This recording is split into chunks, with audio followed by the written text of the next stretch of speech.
Bonsoir à tous, bienvenue à ce flash d'information. Nous commençons par le palais présidentiel où s'est tenu ce mercredi un conseil des ministres. Les membres du gouvernement réunis autour du président de la République, Alassane Ouattara, ont pris plusieurs mesures pour lutter contre la cherté de la vie, les accidents de la route. Et sur ce chapitre, le conseil a décidé de l'entrée en vigueur du permis à points. Nous écoutons le porte-parole du gouvernement, le ministre Amadou Coulibaly.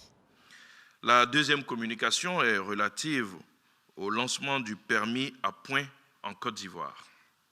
Ce système consiste à allouer un capital de 12 points à chaque permis de conduire, piloté par la plateforme électronique du ministère des Transports en cas d'infraction commise par le titulaire du dit permis de conduire et constaté par vidéo-verbalisation ou par les agents verbalisateurs munis de terminaux connectés.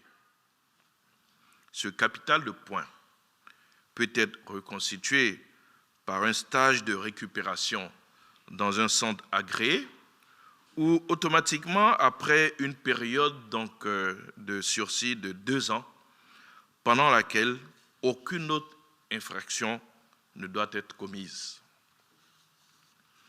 Suite à la mise en place des infrastructures dédiées, le système du permis de conduire à points rentre effectivement en vigueur à partir du 1er mars 2023. Hors de la Côte d'Ivoire, aux Émirats arabes unis se poursuit la semaine de la durabilité. Le vice-président ivoirien Témoko Méliette Koné y participe en marge des travaux. Il a présidé la signature de convention entre l'État ivoirien et le groupe émirati Amea Power, spécialisé dans le développement d'infrastructures énergétiques.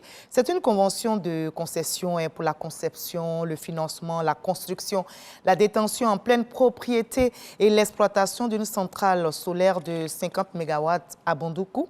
La cérémonie s'est déroulée au Centre national de conférences d'Abu Dhabi. La présidente de la Commission des relations extérieures de l'Assemblée législative du Brésil est en visite en Côte d'Ivoire. Elle vient d'échanger, comme vous le voyez sur ces images, avec le président de l'Assemblée nationale ivoirienne, Adama Bictogo, et son hôte envisage de renforcer la coopération interparlementaire, entre autres développer les échanges d'informations et les relations de travail entre les deux institutions ivoiriennes et brésiliennes. La tristesse est grande en Ukraine ce mercredi, au moment où crépitent les armes dans le pays. Pas moins de 14 personnes ont péri dans un crash d'hélicoptère. Et parmi les victimes figurent le ministre ukrainien de l'Intérieur, son premier adjoint et le secrétaire d'État du ministère, ainsi que 3 enfants.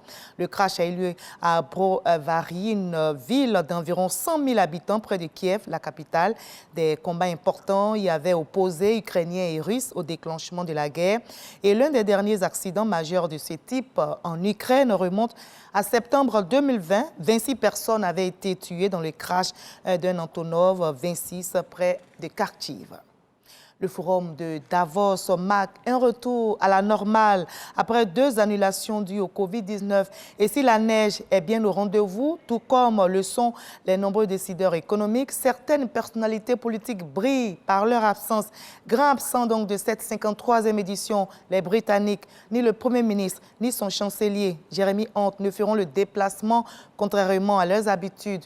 Difficile également pour Emmanuel Macron, grand habitué de ce forum, de faire le déplacement, alors que la France, son pays, se prépare demain jeudi à une journée de paralysie contre la réforme des retraites.